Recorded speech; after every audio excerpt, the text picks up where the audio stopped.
Confirmar un ratito.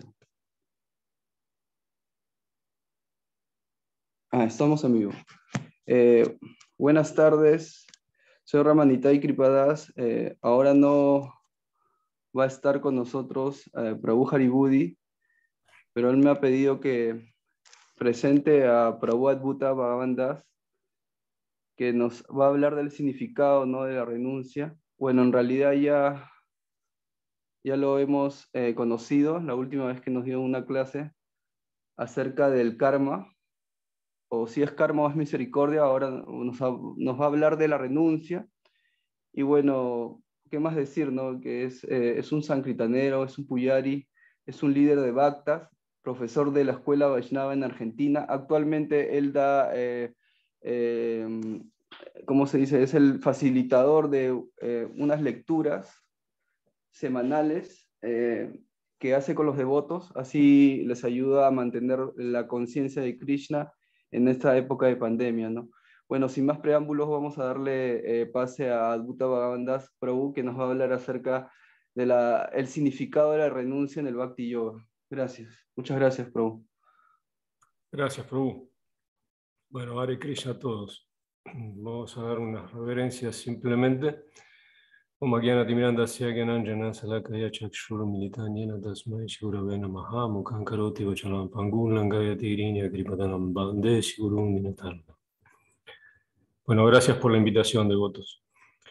Bueno, me pareció interesante hablar de la renuncia en el Bhakti porque es interesante dentro de todos los sistemas de yoga entender el concepto de la renuncia, y en particular es importante en el Bhakti Yoga porque a veces es mal entendido dentro del proceso.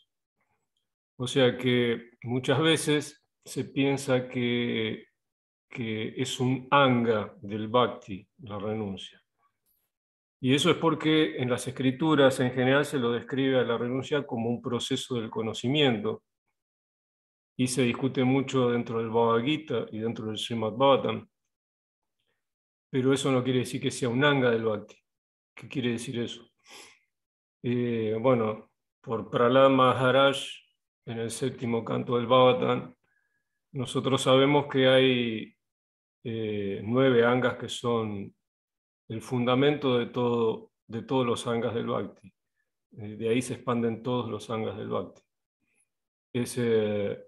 Es la instrucción prácticamente que da Prahlad para todos los Vaishnavas, hablando con su padre, Hiranyakashipu. El afamado verso Sravanam Kirtan Vishnu Smaranam Padasevanam Archanam Bandhanam Dasyan Sakyan Admanivedanam. Este verso, que empieza con los 3 estados fundamentales, que son Sravanam Kirtan Smarana, ¿no?, que es escuchar, es repetir las glorias del servicio devocional y recordarlas, recordar a Krishna dentro de todo ese contexto. Serían los 3 angas más importantes. De ahí se expanden los otros 6 y después todos los demás del Bhakti. Así que en ningún momento se menciona la renuncia, se menciona la adoración de la deidad, se menciona el dar reverencias, ¿no?, el rendir todo para Krishna, incluso en el final hacer hasta amistad con Krishna. Pero nunca se habla de la renuncia, porque de hecho la renuncia no tendría ningún sentido dentro de los angas del Bhakti. Y antes de hablar de la renuncia en sí, vayamos a la conclusión misma, porque corresponde decir primero la conclusión para que no se hable sobre la nada. La conclusión es que está basada en una sanción, en una regla que Vishwanatha Chakravarti Thakur por excelencia da como definición de la renuncia. Dice: la renuncia nunca produce Bhakti Yoga. La renuncia nunca produce Bhakti Yoga. Sin embargo, el Bhakti Yoga produce renuncia. O sea que si pensamos que a través de un proceso de renuncia formal podemos alcanzar el servicio devocional, eso es una falacia. Pero no cabe ninguna duda que se puede lograr renuncia practicando bhakti. No como el objetivo principal, por supuesto, como un objetivo secundario. El objetivo principal del bhakti es desarrollar nuestra posición constitucional de sirvientes de Krishna, pero eso trae aparejado renuncia al mundo material. Entonces, esa regla de oro que nos regaló Vishwanatha, que es para que uno sintetice el concepto, esa es la que deberíamos recordar siempre. El bhakti produce renuncia, mientras que la renuncia jamás produce bhakti. Entonces, bueno, ahora sí, aquí podríamos terminar y cerrar porque eso es todo. Pero para hacer un análisis, vamos a desarrollar un poquito esto de la renuncia. Sin entrar, por ejemplo, sin entrar en lo formal, uno entiende intuitivamente que renuncia es dejar algo que uno quiere, estar, digamos, encariñado, apegado a algo.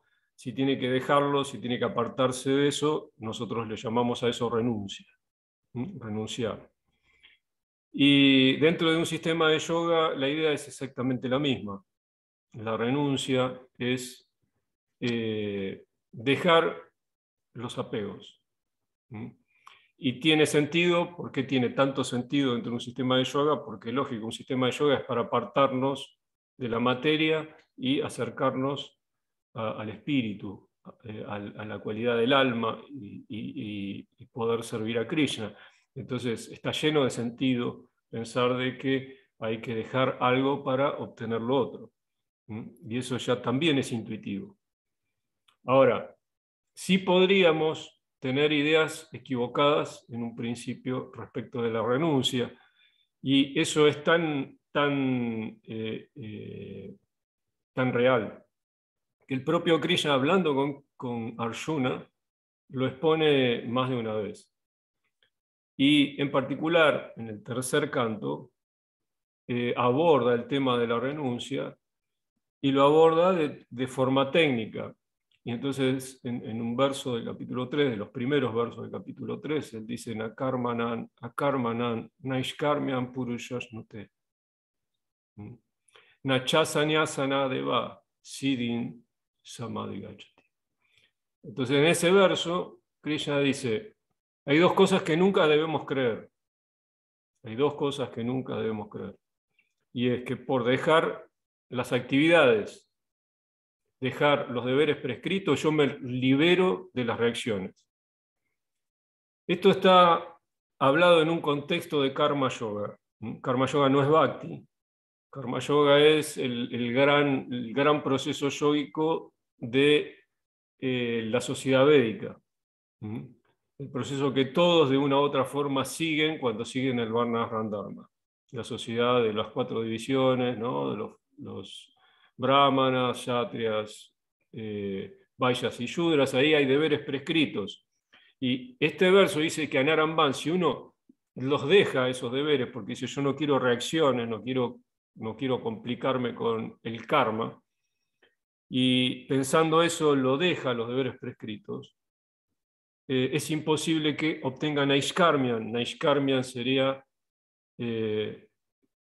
no reacción por el trabajo, dejar de tener reacciones por el trabajo. Así que, ¿por qué dice esto? Porque no se refiere simplemente a que alguien lo piense, sino a que asume que hay filosofías que lo ven de esa forma. Hubo en el pasado y existen ahora filosofías que lo ven de esa forma. Entonces, para cancelar cualquier tipo de mala comprensión, Krishna dice que la karmanan, anaramban, el dejar el trabajo y el dejar los deberes prescritos jamás va a producir naishkarmyan, o sea, jamás nos va a liberar del resultado del trabajo. De hecho, más adelante, en el capítulo 18, Krishna, resumiendo los conceptos del Bhagavad Gita, va a negar que sea posible dejar el trabajo mismo y que eso esté bien. De hecho dice que está mal, que está muy mal. El verso dice, Sahayan karma konteya sadoyan apinati ayet, que con el trabajo que uno hace, nace asociado al trabajo el defecto. O sea que como este mundo es defectuoso, hacer algo siempre trae un defecto. Hacer algo con las palabras, con el cuerpo, con la mente, puede traer defectos. Sahayan karma significa eso, nace el defecto con el esfuerzo. Y después da una recomendación en base a esa apreciación. Dice, pero jamás alguien debe abandonar el trabajo de su naturaleza, ni siquiera si él mismo está plagado de defectos. Sambaramba Hidoshena significa eso, que si lo que hice está muy mal, porque me salió mal, pero es el trabajo asociado a mi varna, por ejemplo, como yatria, como vaisya o como lo que sea. Está bien que lo haga y no hacer el deber del otro, hago el mío aunque esté mal hecho. Entonces, por un lado nunca dejarlo y por un lado dice siempre hacerlo. Así que Krishna nunca recomienda dejar el trabajo. Más adelante, ahora mismo, vamos a analizar eso un poquito mejor, en la renuncia Tyaga y Sannyas. Pero bueno, hasta acá, la primera parte de este verso, que es el 4 del tercer capítulo del Bhagavad Gita, Akarmanan anarambana ishkam purushasnute. Por dejar el trabajo es imposible dejar las reacciones, es decir, liberarse de las reacciones del trabajo. Y después dices, nachasanyasana deva, siddhin. Siddhin es perfección, samadhi gachati. Siddhin, samadhi, es la concentración de nuestra mente en el Brahman o en Krishna. Entonces, la segunda parte de ese verso, del tercer capítulo del Bhagavad Gita, dice, Nacha Sanyasana deva. No se puede por tomar sannyasi, alcanzar siddhi, perfección. No se puede.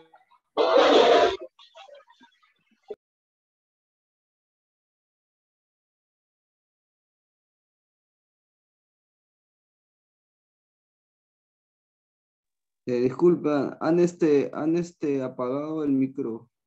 ¿Pueden reanudar el micro de Prabhu? Perdón, ahí está. Bueno, entonces,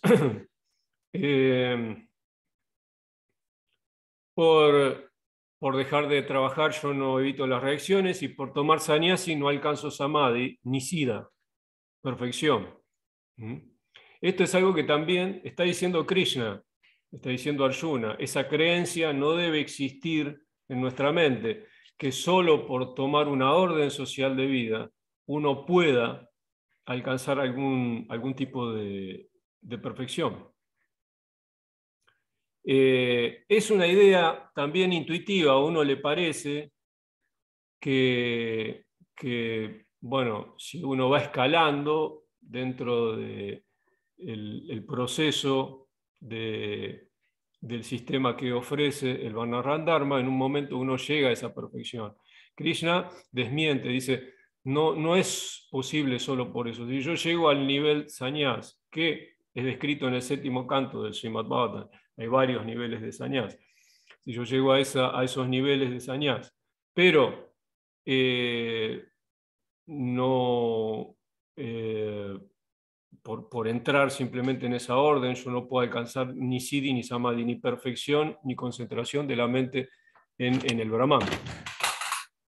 Así que esa es una de las partes donde Krishna, en el Bhagavad Gita, en el tercer capítulo, analiza la falacia de creer que podemos dejar de actuar de alguna manera o podemos renunciar y elevarnos espiritualmente. La elevación espiritual no es posible.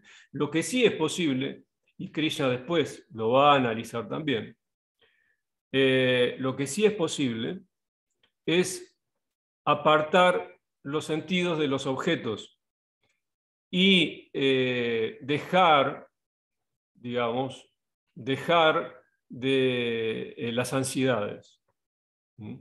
O sea, sin ser perfecto espiritualmente, uno puede aún así alejarse de los objetos de los sentidos. El verso Visaya Vinivartante Nirajarasya de Jinan es eso lo que dice, que uno puede, aún no siendo perfecto, puede alejarse del disfrute de los sentidos. Srila Prabhupada explica un poquito ahí en el significado que eso significa que en procesos de yoga, como por ejemplo el Astanga, tenemos ahí el Pratyahara, que es un nivel de ese sistema, del sistema óctuple. Es un nivel en el que uno se aparta, se siente desapegado del disfrute de los sentidos. Pero eso no es perfección. Y el Bhagavatam, como Siddhanta lo explica, con ejemplos prácticos. Nosotros sabemos que Vishwamitra Muni estaba en estado de concentración en Astanga Yoga, tenía todos los sentidos concentrados, sin embargo perdió esa concentración porque Menaka, la Apsara Menaka, lo distrajo y entonces se cayó. Se cayó del estado de meditación. Una situación muy parecida aconteció con el rey Agnidra. El rey Agnidra, también mencionado en el Bhagavatam, el famoso rey Agnidra, que era muy poderoso y todos sus hijos se volvieron los gobernantes del mundo. Ese Agnidra estaba en algún lugar de Shambhudvin meditando y apareció Purvachit, la Apsara Purvachit, y dejó toda la meditación y se cayó. Entonces, él había dejado, esas personas, esos grandes yogis, habían dejado el disfrute de los sentidos y controlaban perfectamente los sentidos, pero no habían abandonado el gusto seguía. Por eso dice Visayam Vinivartante, ese gusto se deja, técnicamente, se puede uno apartar. Nirajarasya de Jinan, con procesos negativos, o sea, de restricción, uno puede alejarse y hasta cierto punto contenerse. Pero se puede caer, y eso fue lo que le pasó, por ejemplo, a Agnidra.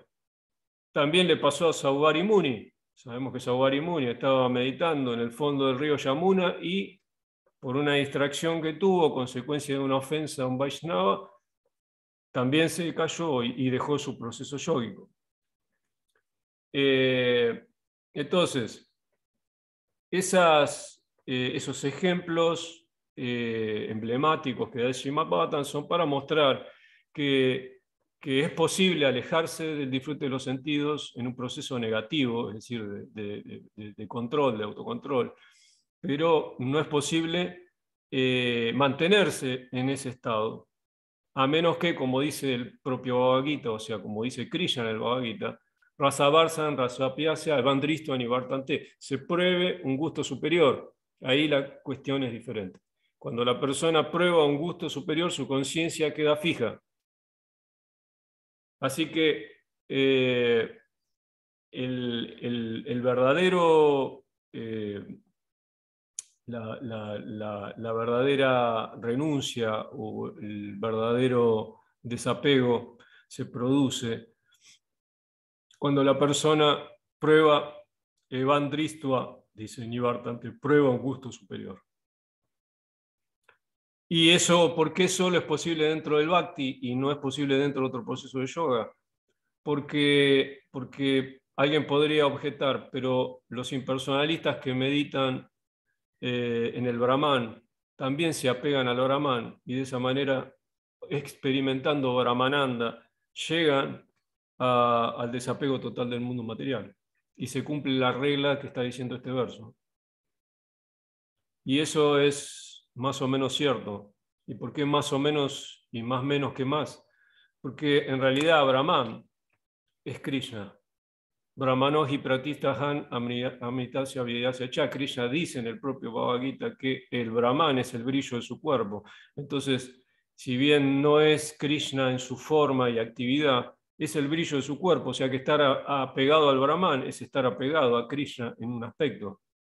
Por lo tanto, solo el apego a Krishna puede producir desapego del mundo definitivo, como dice este verso de Vandristva Nivartanti.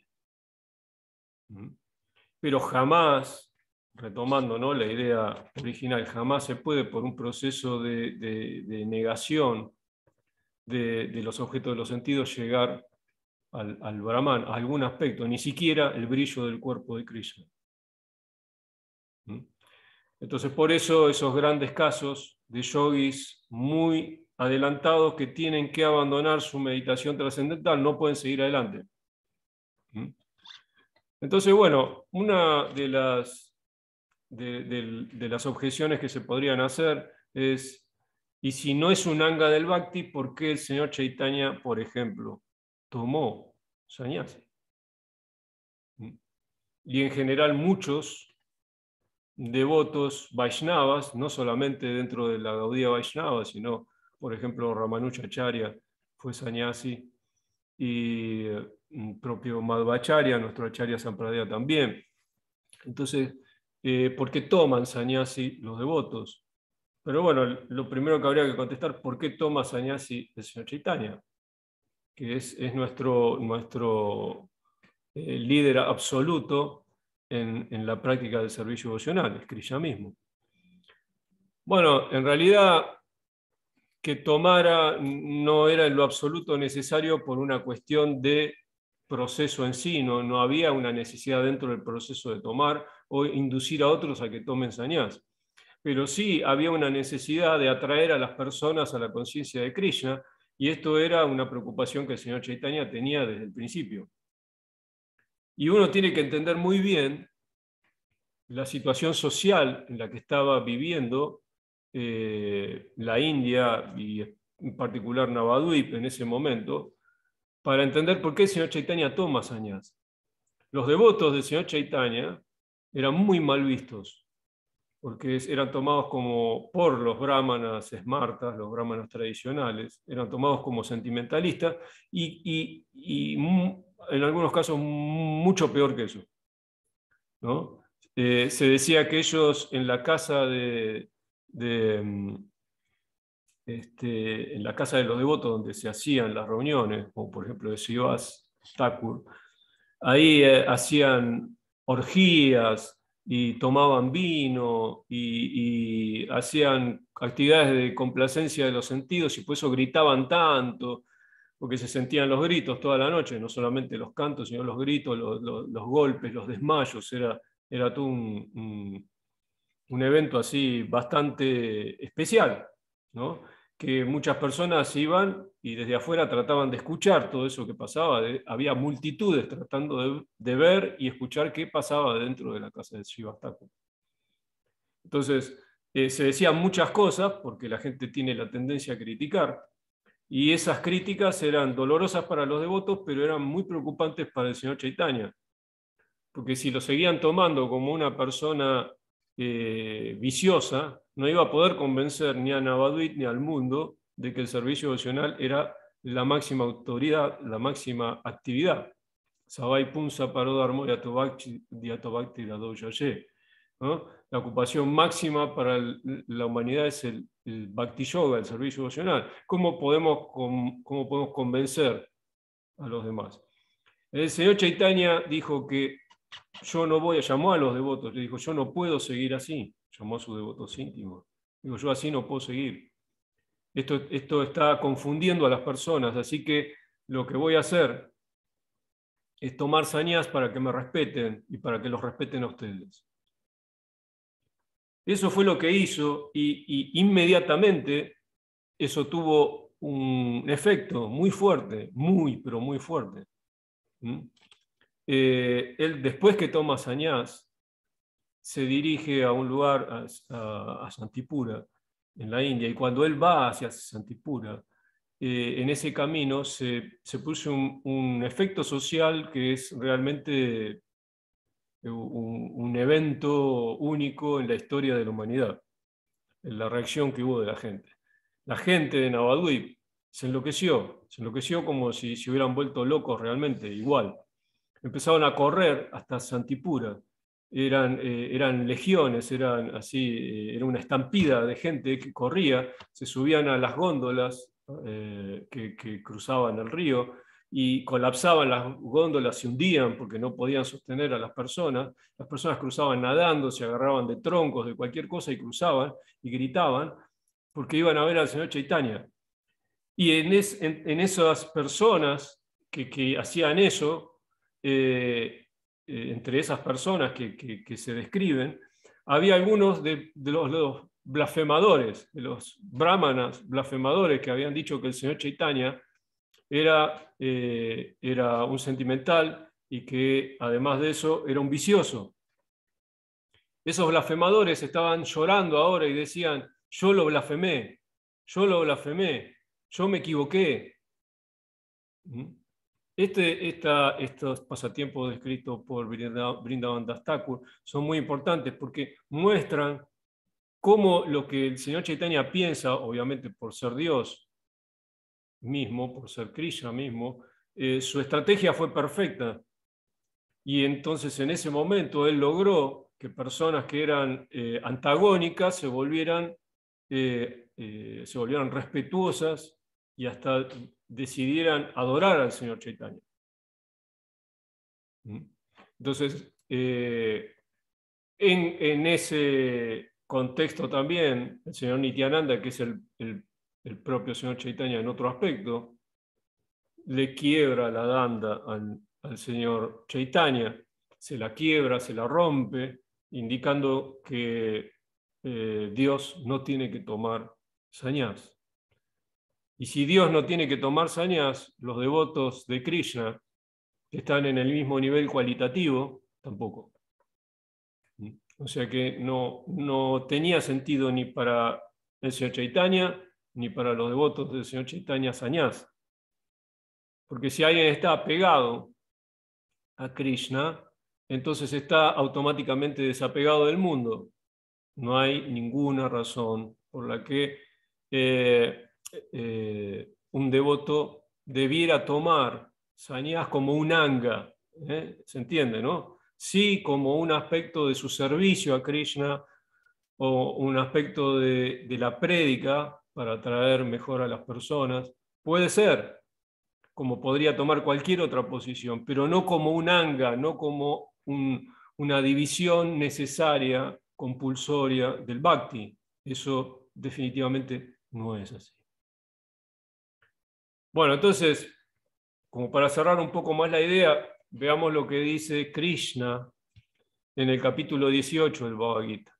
En el capítulo 18 del Bhagavad Gita, que Srila Prabhupada lo consideró el cierre del Bhagavad Gita, es como el resumen. Todas las ideas que se fueron desarrollando en el Bhagavad Gita se van a redondear o van a ser el redondeo de todo lo que habla el Bhagavad Gita. Y justamente empieza abordando una idea que tiene por ahí menor importancia. Empieza a hablar sobre sannyas. Arjuna está preguntando, Krishna induce a Arjuna a que pregunte desde el corazón. Le dice que le explique si sannyas y tyaga son la misma cosa y si son diferentes para él o si son lo mismo, que él va a aceptar la opinión que le dé. ¿Tyaga o sannyas? ¿Qué es tyaga? ¿Qué es sannyas? Entonces, en ese contexto, Krishna, o sea, simplificando la idea, le dice que sannyas es renunciar a las acciones, a las actividades, mientras que tyaga es renunciar al resultado de las actividades. Es decir, en un sannyas yo dejo de actuar, en un tyaga yo sigo actuando pero renuncio al resultado de lo que hago. Esto lo convence más a Krishna, le parece mejor a Krishna. Aunque en definitiva él acepta que las dos ideas son casi equivalentes. Pero si bien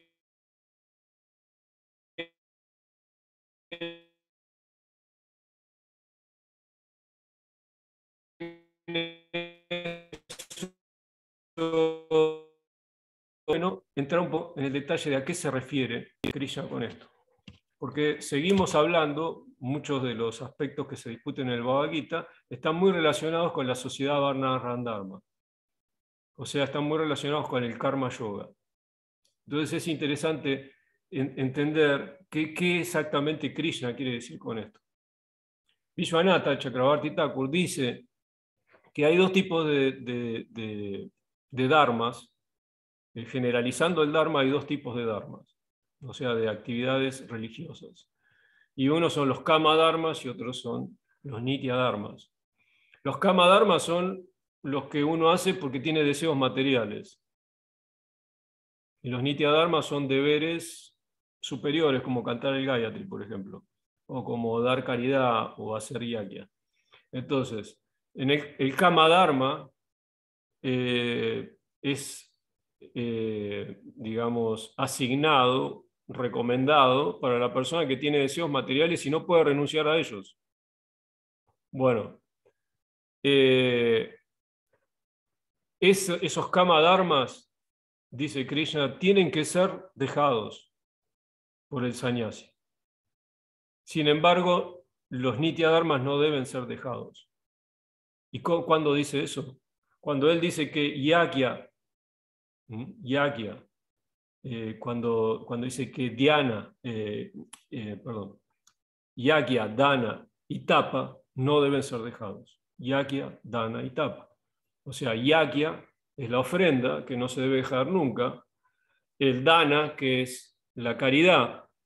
Y uno puede decir, ¿cuál es? Y el sannyasi no da caridad. Sí, da caridad en forma de conocimiento. Entonces, yagya, dana, ¿no? Y tapa, la austeridad, cualquier tipo de renunciación que uno hace en ese sentido, no se deja, no se debe dejar.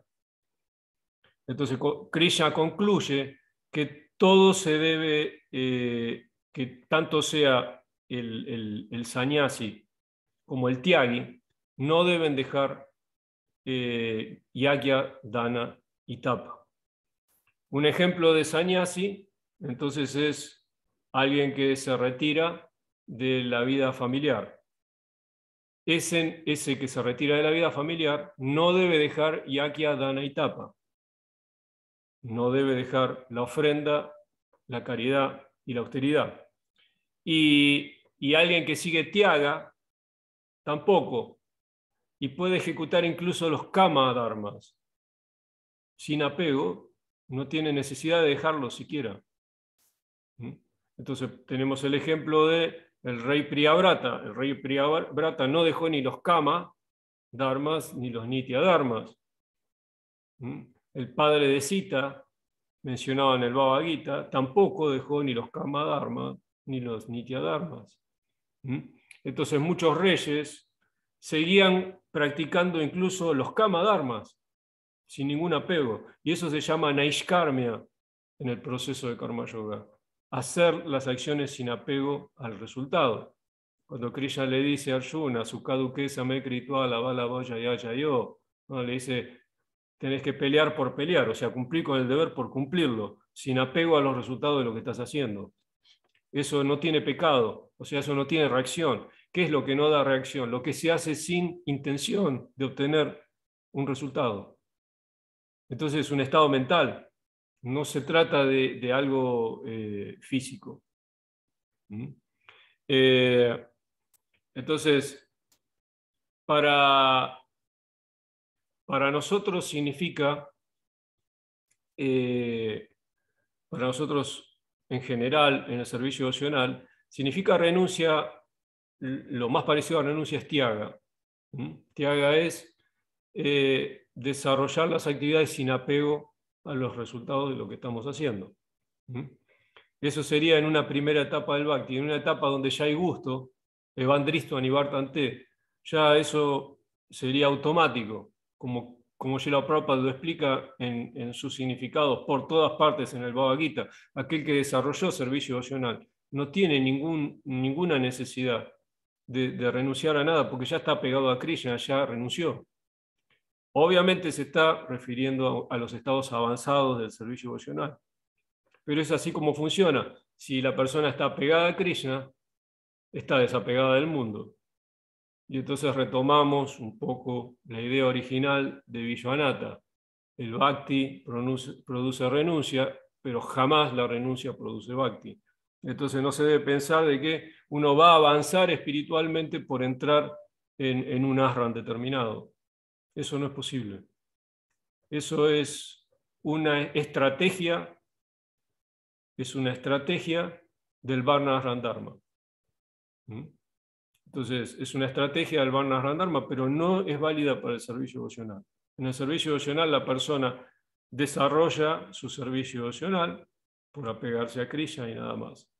Y cuando tenemos duda de eso, pensamos en los grandes yogis que fracasaron en el intento de controlar los sentidos, como Agnidra, como Vishwamitra Muni, como Agnidra Maharaj, o como Sauravi, que hablamos hoy. Todos tuvieron que dejar el proceso de yoga porque cayeron mentalmente o física y mentalmente por una situación. Entonces, esto sería un poco discutir una idea que es bastante amplia, se podría hablar mucho más de esto, pero me pareció interesante brevemente abordarla, porque tenemos esa confusión a veces cuando comenzamos la práctica del servicio devocional y después de mucho tiempo se siguen haciendo preguntas sobre esto. ¿Qué es el sannyasi? ¿Qué sentido tiene dentro, ¿no?, del bhakti, el estatus de sannyasi? ¿Y por qué tenemos que aspirar? O hay devotos que después de muchos años piensan, cuando tome sannyasi me desapego del mundo. Y todo eso son falacias. Si el que no se apega a Krishna no se desapega nunca del mundo. Entonces eso lo tenemos que tener muy claro. Esos estamentos son para nosotros más que nada estrategias para convencer a las personas a que se rindan a Krishna. Eso es exactamente lo que hace el devoto cuando acepta sannyasi. Y eso es exactamente lo que hizo el señor Chaitanya, ¿no? Tomar un estatus social que fuera respetable para los otros, que le diera dignidad. Es como nosotros en Occidente aceptamos títulos nobiliarios, doctorados y esas cosas para convencer a la gente de que somos autoritativos. Una persona que tiene un doctorado y escribe un libro es más autoritativa que alguien que no lo tiene. Bueno, en la India en todos los tiempos un sannyasi fue siempre una autoridad natural. Y esto fue la razón fundamental por la que el señor Chaitanya tomó sannyas. Como Bhaktisiddhanta Sarasvati estableció estas órdenes, las reestableció, las redimensionó dentro del Vaishnavismo, entonces nosotros también las seguimos. Pero siempre entendiendo que no es un anga, es decir, nunca produce bhakti la renuncia, sino todo lo contrario, la renuncia es la que produce bhakti. Bueno, voy a dejar acá, devotos, si alguien tiene alguna pregunta, consulta, inquietud, escuchamos.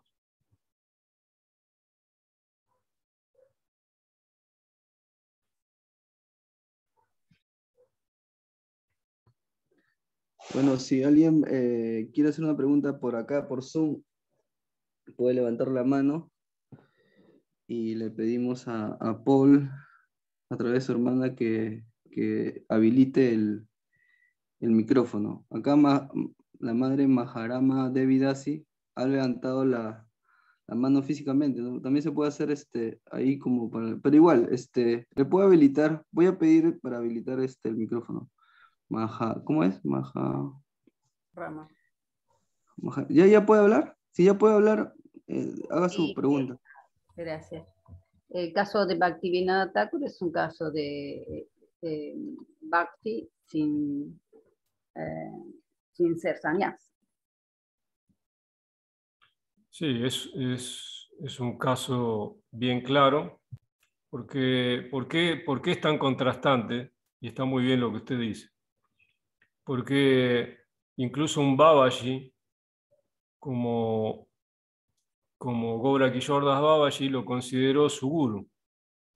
Y es llamativo que Goura Kishordas Babaji fue un Babaji muy crítico. Él se destacó sobre todo porque él desenmascaraba a los impostores. Y no le gustaban los impostores. Entonces siempre Goura Kishordas Babaji desenmascaraba a cualquiera que tenía una idea contaminada del Bhakti, del servicio devocional.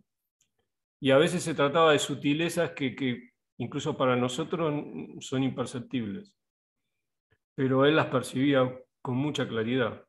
Y una persona como él, que era tan crítico y que desenmascaró muchos impostores, consideraba a una persona que externamente parecía un materialista, porque Bhaktivinoda Thakur parecía un materialista, lo consideraba su guru. ¿Por qué parecía un materialista? Bueno, porque era juez de la Suprema Corte de Orissa, porque era una persona que tenía muchos hijos, ¿no? Y era un predicador, pero sí, era alguien con menos capacidad perceptiva espiritual, podría decir, era un bhakta, un devoto en un nivel inferior. No, para Goura Kishordas Babaji, que vivía en la selva, había muchos Babajis ahí con él que no eran realmente yogis o devotos avanzados, pero sí Bhaktivinoda Thakur. Y hay muchos otros casos. Por ejemplo, Pundarika Vidyanidhi es un caso dentro de los pasatiempos del señor Chaitanya muy significativo. El señor Chaitanya en algún momento de su vida empezó a repetir un nombre. Él decía Pundarika, Pundarika, Pundarika. Y nadie entendía a qué se refería. Él en un momento llamaba a alguien que se llamaba Pundarika. Y cuando le preguntaron sobre eso, porque el único que entendía era el señor Nityananda, decía el señor Nityananda se reía cuando él decía Pundarika. Los otros devotos no entendían qué pasaba. Y él contestó, muy pronto va a venir Pundarika, decía.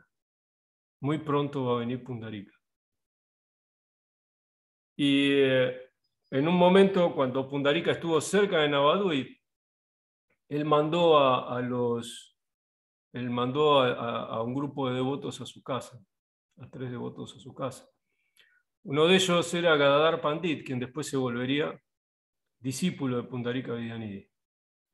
Pero cuando él vio a Pundarika Vidyanidhi se confundió mucho. En realidad no podemos creer que Gadadhar Pandit se confundió, pero el pasatiempo es así. Lila Shakti externamente confundió a Gadadhar Pandit. Y entonces, ¿qué pasó? Lo vio que estaba sentado como un rey, lo estaban abanicando en una casa que tenía una opulencia inconmensurable, era un palacio. Cada cosa, cada objeto que tenía Pundarika Vidyanidhi era así, lujo puro, ¿no? Y él estaba ahí como si fuera un materialista también, disfrutando de todo eso. Y entonces parecía que esa persona no podía ser un renunciante. Y a Gadadhar Pandit le pareció a sí mismo. Pero lo que sucedió es que por un arreglo de la providencia, Pundarika Vidyanidhi entró en éxtasis trascendental, por algo que los propios devotos hicieron. Indujeron el éxtasis de Pundarika.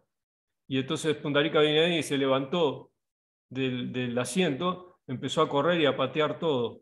Tiraba, agarraba las sillas y los muebles y los tiraba. ¡Ah! Los tiraba y gritaba Krishna, Krishna, y se revolcaba en el piso y hacía todas cosas totalmente enloquecido. Y entonces los devotos inmediatamente entendieron el profundo estado de Pundarika Vidyanidhi, que se había enloquecido de Prema Bhakti, que incluso los contagió a ellos y todos entraron en el mismo estado de alteración espiritual. Bueno, ahí se ve alguien que parecía un materialista, estaba totalmente desapegado del mundo material, aunque externamente parecía un materialista. Ramananda Roy es otro caso, el rey Prataparudra es otro caso. Ninguno de ellos tenía ningún apego al mundo material, estaban totalmente absortos en Prema Bhakti. Eso, algo así como el Tyaga que usted dice, está bien, muy buen ejemplo. Prabhu, yo tengo una pregunta. Sí. ¿Por qué se dice en las escrituras que está prohibido tomar sannyas en Kali Yuga? Está muy bien eso. Bueno, en realidad está prohibido, y eso es lo que Vyasa recomienda. Dice que en Kali Yuga nadie tiene la capacidad de renunciar, como se hacía en otras eras, porque la persona es tan apegada al disfrute de los sentidos, es tan apegada al disfrute de los sentidos, que jamás va a poder, por el proceso de la negación, o sea, el proceso mecánico, el pratyahara, va a poder alejarse de la vida materialista. Esto es verdad, pero es solo verdad dentro del karma yoga. Por eso Vyasa niega que eso se pueda hacer. Ahora, no es cierto que no se pueda en el bhakti, porque en el bhakti se es desapegado, incluso si se está externamente apegado, como los ejemplos que pusimos, ¿no? Entonces, está prohibido para todos los tipos de yoga, especialmente cuando se dice sannyasi en Kali Yuga, se refiere karma yoga, ¿no? Para los que siguen el proceso de Varna, Ashram, Dharma. Ese estamento estaría prohibido, o sea, las personas solamente podrían llegar a la Suma Vanaprastha, pero no a sannyasi. Esto es Kali Yuga, no se puede en el karma yoga. Ahora, en el Bhakti Yoga se puede tomar o no tomar y es indistinto. De hecho, el Bhagavatam lo dice. Algunos devotos prefieren tomarlo y otros prefieren no tomarlo nunca. Y es exactamente igual. El devoto es el único, ¿no?, que puede tomarlo y que no quiebra la prohibición por tomarlo, porque es el único que tiene la capacidad de tomar sannyasi. Nadie más puede hacer eso. Entonces es una prohibición general para los karma yogis y jnana yogis, y no es una prohibición para los bhakti yogis. De hecho, para nosotros puede ser una instrucción del guru, y toda instrucción del guru no puede ser desatendida jamás. Acharya mam vishainam navamanyeta karichit. O sea, si Bhaktisiddhanta Sarasvati y Srila Prabhupada entendieron que eso era un estamento social nuestro, es un estamento social nuestro. Jamás debe ser desobedecido. Entonces, para nosotros puede ser una instrucción, incluso se ha tomado como una instrucción. En algunos casos, por supuesto. Entonces, ¿en qué casos sí un devoto debería tomar sannyas? ¿Y en qué casos quizás no debería o debería seguir esta instrucción, ¿no? ¿Cómo sería? Bueno, la instrucción general para nosotros no es tomar sannyas, sino que la instrucción general para nosotros la sabemos bien cuando tomamos los votos de iniciación, ¿no? Que es seguir 4 principios y cantar 16 rondas. No tenemos otra instrucción general. Pero existen instrucciones generales y instrucciones particulares. A veces cuando un devoto avanza en el servicio devocional, el propio guru le pide que inicie discípulos o le pide que tome sannyas. O a veces un hermano espiritual mayor o hermanos espirituales mayores le piden que tome sannyas o que tome discípulos. Es algo que tiene la libertad de hacer o no, no está obligado, excepto si el guru se lo dice directamente, estaría obligado, o si él entiende que el guru está hablando a través de sus hermanos espirituales. Bueno, si él recibe esa instrucción, digamos, podría aceptarlo, pero si no recibe esa instrucción, no tiene por qué hacerlo. ¿Por qué recibiría la instrucción? Muchas veces es por eso mismo, por la prédica. Se entiende que incluso en la sociedad de ISKCON, un sannyasi es más respetado por el estatus de sannyas que otros devotos, que no son sannyasis. Es visto con más reverencia, y eso puede ayudar en la prédica. Entonces también se sigue el mismo principio que se sigue en la India, digamos, en la sociedad de ISKCON. Es una sugerencia para la prédica. Bueno, no veo preguntas en Facebook, pero si desea alguien hacer alguna pregunta por acá por Zoom, puede levantar la mano. Preferentemente a través de... Acá hay una opción para levantar la mano. Pero también si desea puede hacerlo por la cámara, ¿no? Pero bueno, voy a mirar si hay más preguntas. Por Facebook, alguna. Yo tengo una pregunta para vos. Tienes que levantar la mano. Ya está bien.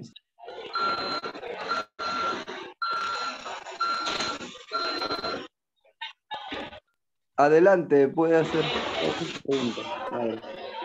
Muy bien, aquí una devota escribe preguntando por qué el devoto puro puede caer y pide referencias yástricas sobre el asunto. Bueno, en realidad no necesariamente tiene que tomar sannyasi y después caerse de ese estamento para decir que cayó.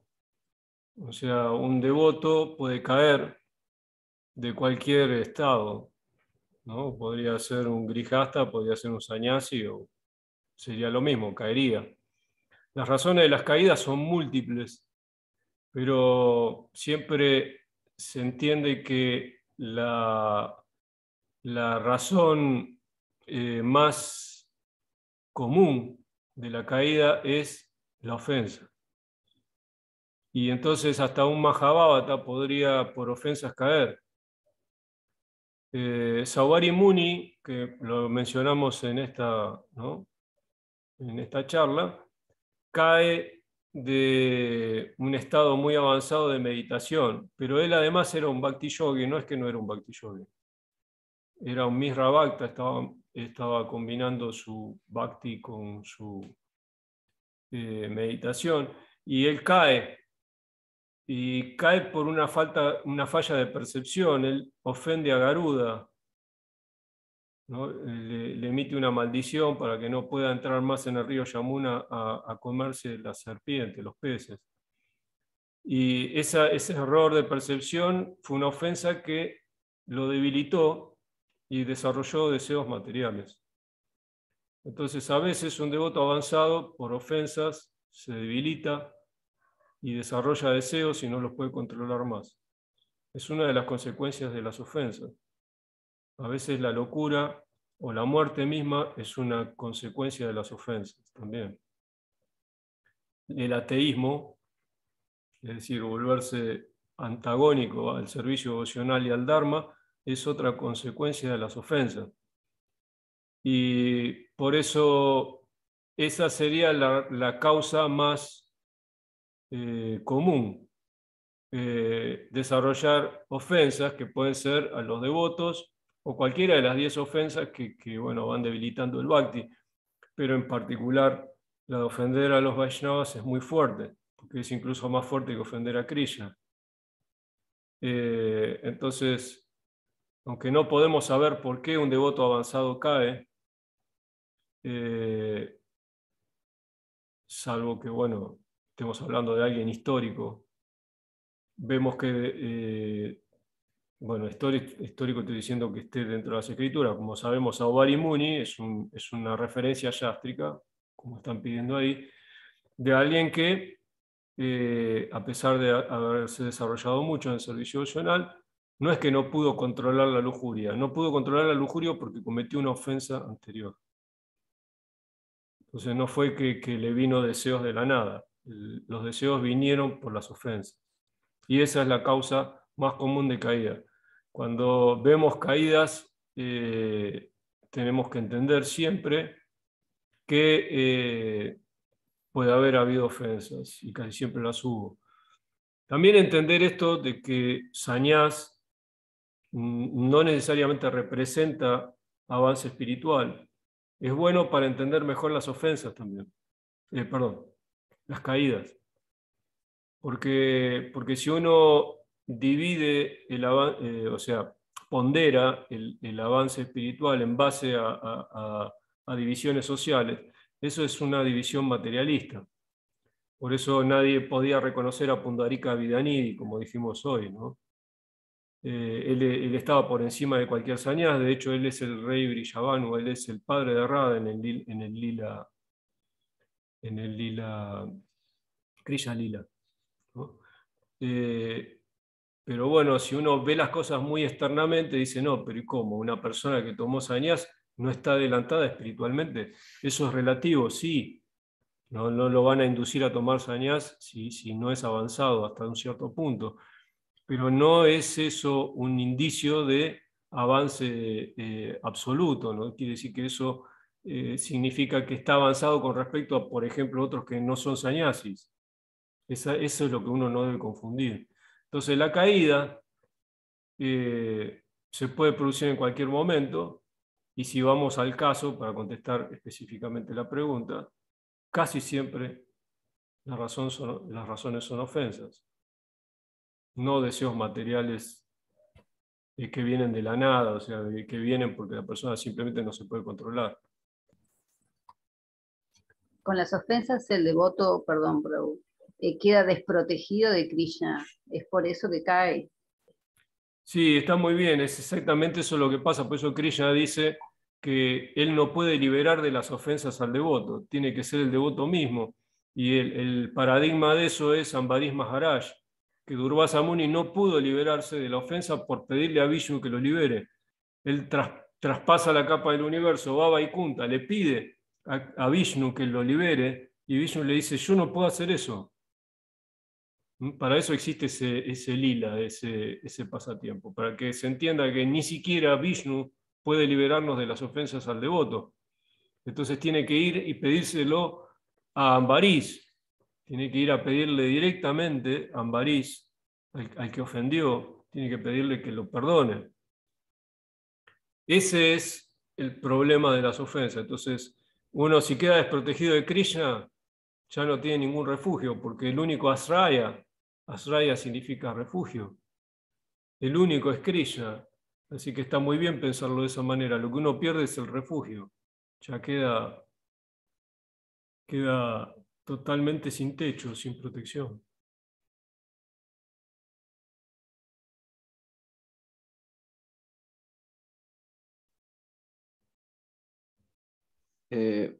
Prabhu, entonces eso sería todo. Aunque yo tenía una pregunta última, que surgió de la última respuesta.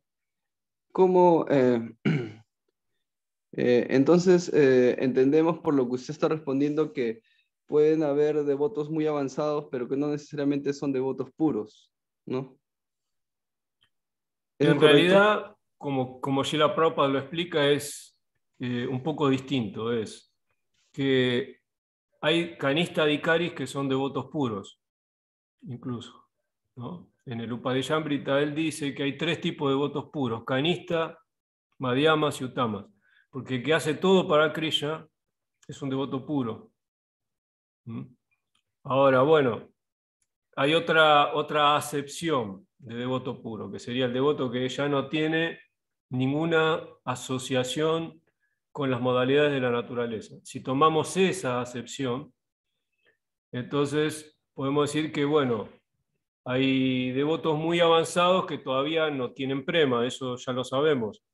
El proceso del bhakti tiene varias etapas, y las últimas son la estabilidad, nista, ruchi, el gusto, ashakti, el gusto concentrado, bhava, que es el estado previo a prema, y prema, ¿no? Uno podría hacer un nista bhakta, por ejemplo, o un Baba Bhakta y puede caer. Un Baba Bhakta fue, por ejemplo, que cayó el rey Bharata. El rey Bharata estaba en estado de baba cuando él se apegó al venado y se cayó.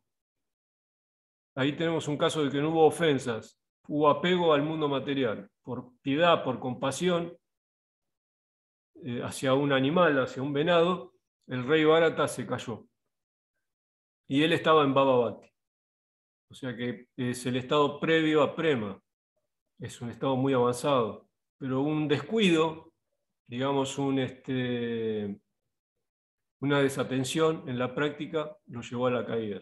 Tenemos el caso de un devoto muy avanzado, no puro, completamente, porque puro sería Prema, pero muy avanzado, cayó.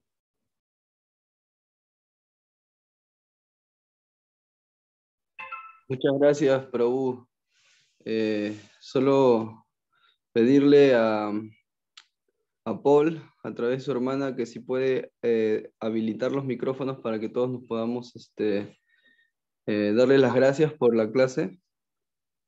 Y bueno, esperamos qué bueno que hubo otra clase, ¿no? Porque realmente con la anterior estuvimos muy felices y ahora estamos mucho más felices con esta. Es muy interesante. Es realmente muy interesante y muy práctico, ¿no? Bueno, muchas gracias en nombre de las autoridades de ISKCON Chosica por su clase. Bueno, y si pueden habilitar los micrófonos, por favor, para que se despidan y den sus gracias, ¿no? Sí. Bueno, muchas gracias a ustedes, devotos, al contrario, por invitarme y hablar de Krishna, que siempre es un gusto, y sobre todo ustedes que son devotos tan prolijos y educados, es un gusto hablar con ustedes siempre. Así que de corazón, Hare Krishna, todas las glorias a Srila Prabhupada y ojalá se dé otra oportunidad. Jai, Haribo, todas las glorias a Srila Prabhupada. Hare Krishna, muchas gracias. Adiós. Reverencias.